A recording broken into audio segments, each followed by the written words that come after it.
जाति दिखे तो नोटिस और सत्ता दिखे तो मौन। कड़ाके की ठंड में राजनीति पारा इसलिए चढ़ा क्योंकि ब्राह्मण विधायकों के सहबोज पर पार्टी संगठन ने नोटिस थमा दिया। सवाल यह नहीं कि अनुशासन क्यों, सवाल यह है कि चयनात्मक अनुशासन क्यों। जब क्षत्रिय, वैश्य और कुर्मी समाज के जनप्रतिनिधियों की बैठक होती है तब संगठन की नजर क्यों नहीं जाती, लेकिन जैसे ही ब्राह्मण विधायक साथ बैठे उनके लिए नोटिस निकल आया। तो क्या भाजपा में अब संदेश साफ है, हम करें तो संगठन, आप करें तो अनुशासनहीनता। आज हम पूछेंगे सवाल, क्या ब्राह्मण नेतृत्व को हाशिए पर धकेला जा रहा है? क्या सबका साथ लेकिन शर्तों के साथ हो गया है? और क्या जाति बनाम विकास की बहस को भाजपा खुद जिंदा कर रही है? इन्हीं सवालों के साथ चलते हैं जमीन पर मौजूद हमारे संवाददाता संतोष कुमार दीक्षित के साथ। तो जी संतोष जी, हम आपसे एक सवाल करेंगे, क्या यह पहला मामला है जब सिर्फ एक ही जाति के सहबोज पर कार्रवाई हुई हो? रिकॉर्ड क्या कहता है? देखिए नेहा जी, उत्तर प्रदेश की कड़ाके के ठंड के बावजूद भारतीय जनता पार्टी में जो सरगर्मी बढ़ गई है राजनीति जी, वो काफी हलचल मचा दिया है। आज भारतीय जनता पार्टी प्रदेश से लेकर देश के राष्ट्रीय नेतृत्व तक हलचल मची हुई है और वह कारण है कि ब्राह्मण सहबोज के कारण जी। अभी सत्र चल रहा था, सत्र के दौरान भारतीय जनता पार्टी के कुछ ब्राह्मण विधायक, जिसकी संख्या लगभग 50 बताई जा रही है, वो एक जगह बैठकर सरकार और संगठन की जो नाराजगी थी उसकी बैठक किए। उस बैठक को लेकर भारतीय जनता पार्टी का शीर्ष नेतृत्व, प्रदेश नेतृत्व में हलचल मच गया और उसी को लेकर ये जो ताना बाना चल रहा है पूरी भाजपा में, सरकार से लेकर संगठन तक महाहाकार मचा हुआ है। बहरहाल भारतीय जनता पार्टी में ये पहली बार नहीं हुआ है। सरकार और संगठन को लेकर इसके पहले भी क्षत्रिय समाज के लोग भी बैठक कर चुके हैं, जिसका नाम कुटुंब दिया गया। तब भारतीय जनता पार्टी के किसी द्वारा ये इस तरीके की सूचना या नोटिस जारी नहीं किया गया। संतोष जी, आपसे दूसरा सवाल है, अटल बिहारी वाजपेयी की जयंती पर नोटिस, क्या टाइमिंग भी इस सवालों के घेरे में नहीं है?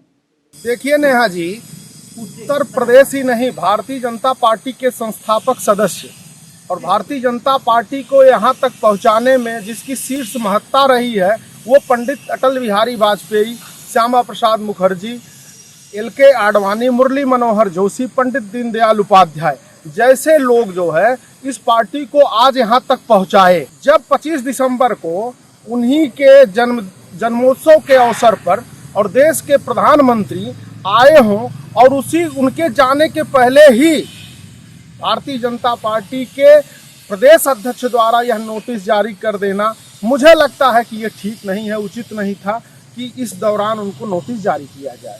इसी के साथ हमारा अंतिम सवाल आपसे है कि क्या भारतीय जनता पार्टी से जमीनी स्तर पर ब्राह्मण नाराज हैं? अगर है तो क्यों? देखिए नेहा जी, भारतीय जनता पार्टी में ब्राह्मण की उपेक्षा को लेकर जब से भारतीय जनता पार्टी की सरकार बनी है तब से ब्राह्मण उपेक्षा का ये आरोप लगते रहे हैं।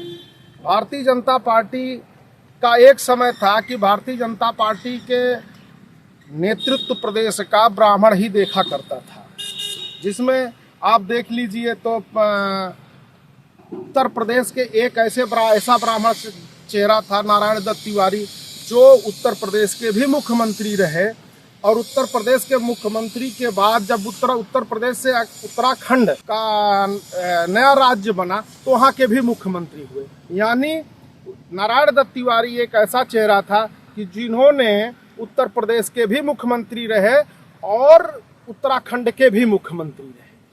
और कांग्रेस का वजूद जब था तो ब्राह्मण कांग्रेस में थे, और जब कांग्रेस का अस्तित्व थोड़ा समाप्त हुआ और हिंदुत्व को लेकर भारतीय जनता पार्टी सामने आई तो ब्राह्मण को लगा कि हिंदुत्व और अगर कोई राष्ट्र के लिए कर सकता है तो भारतीय जनता पार्टी कर सकती है। इसी दौरान भारतीय जनता पार्टी से ब्राह्मण जुड़ा और भारतीय जनता पार्टी में जुड़ने से आज भारतीय जनता पार्टी का कोर वोटर ब्राह्मण माना जाता है। लेकिन जब भी उत्तर प्रदेश में भारतीय जनता पार्टी की सरकार रही, एक बार भी भारतीय जनता पार्टी का नेतृत्व या उसका मुखिया नहीं दिया गया, जिससे भारतीय जनता पार्टी में ये चीजें बराबर ब्राह्मण नेताओं में बनती रहती थी कि आखिर ऐसा क्यों हो रहा है। लेकिन मैं आपको बताता चलूं कि अभी प्रदेश अध्यक्ष का सुनने में आया है, जैसा राजनीतिक गलियारों में है कि उत्तर प्रदेश का प्रदेश अध्यक्ष कोई ब्राह्मण चेहरा दिया जाएगा, लेकिन वो भी नहीं दिया गया। आज आप संगठन में देख लीजिए, ये आरोप लगाते हैं भारतीय जनता पार्टी के ब्राह्मण नेता, ये अपनी दबी जुबान में ये आरोप लगाते हैं कि भारतीय जनता पार्टी में न तो संगठन में कोई बड़ा लीडर रह गया है ब्राह्मण चेहरा, और ना ही भारतीय जनता पार्टी का जो अनुशांसिक संगठन है उसमें ही भारतीय जनता पार्टी का कोई ब्राह्मण नेता अगुआ दिखाई दे रहा है। तो ब्राह्मण नेता करीब 8 साल से उत्तर प्रदेश में अपने को ठगे महसूस कर रहे हैं। लेकिन ब्राह्मण, इसके पहले क्षत्रिय समाज में भी कुछ नाराजगियां थीं, उन्होंने एक बैठक किया, बैठक करने के बाद उस पर कोई नोटिस नहीं हुआ, उन्होंने अपनी नाराजगी बताई, वो कुटुंब का नाम दिया गया, बहरहाल जैसा मैं पहले बता चुका हूं। लेकिन आज ब्राह्मण समाज अपने को जमीनी स्तर पर भारतीय जनता पार्टी जो दावा कर रही है ये गलत है। ब्राह्मण समाज जमीनी स्तर पर नाराज है, और उस जमीनी स्तर नाराज होने का कारण है कि वो अपने समाज का नेतृत्व नहीं दे पा रहा है, और जब तक उसके समाज का नेतृत्व नहीं मिल रहा है तो ब्राह्मण ऐसे में अपनी नाराजगी जनता में अपने क्षेत्रीय जनप्रतिनिधियों से वो बता रहा था। जब क्षेत्रीय जनप्रतिनिधि करीब 8 साल उनको लग गए ये बैठक करने में। आप सोचिए कि भारतीय जनता पार्टी में मुख्यमंत्री क्षत्रिय समाज से आते हैं, लेकिन क्षत्रिय समाज के लोग इसके पहले बैठक कर लिए अपनी नाराजगी को लेके, लेकिन ब्राह्मण समाज को 8 साल लगा इस बैठक करने में। लेकिन जब आप ये बताइए, अभी वैश्य समाज की प्रयागराज में बैठक हुई, उसमें मंत्री विधायक सारे शामिल हुए। क्षत्रिय समाज की बैठक एक होटल में हुई, कुटुंब नाम दिया गया, उसमें भी मंत्री विधायक शामिल हुए, कोई नोटिस नहीं। लेकिन जब ब्राह्मण है कोई बैठक किया तो आज ये स्थिति है कि उनको नोटिस थमा दिया जाता है। आज आप बताएं, आज कुछ विधायक, अभी मेरी बात हुई है कुछ विधायकों से, वो तो कैमरे पे कुछ बोलने को तैयार नहीं है, लेकिन वो बोल रहे हैं कि अब तो ब्राह्मण भारतीय जनता पार्टी का दास है, दास शब्द यूज कर रहे हैं। और अगर यह सच है कि अगर ब्राह्मणों में ये नाराजगी है तो निश्चित रूप से भारतीय जनता पार्टी के लिए आने वाले समय में ये बहुत बड़ा नुकसान भारतीय जनता पार्टी को उठाना पड़ सकता है। तो धन्यवाद संतोष जी हमारे साथ बने रहने के लिए।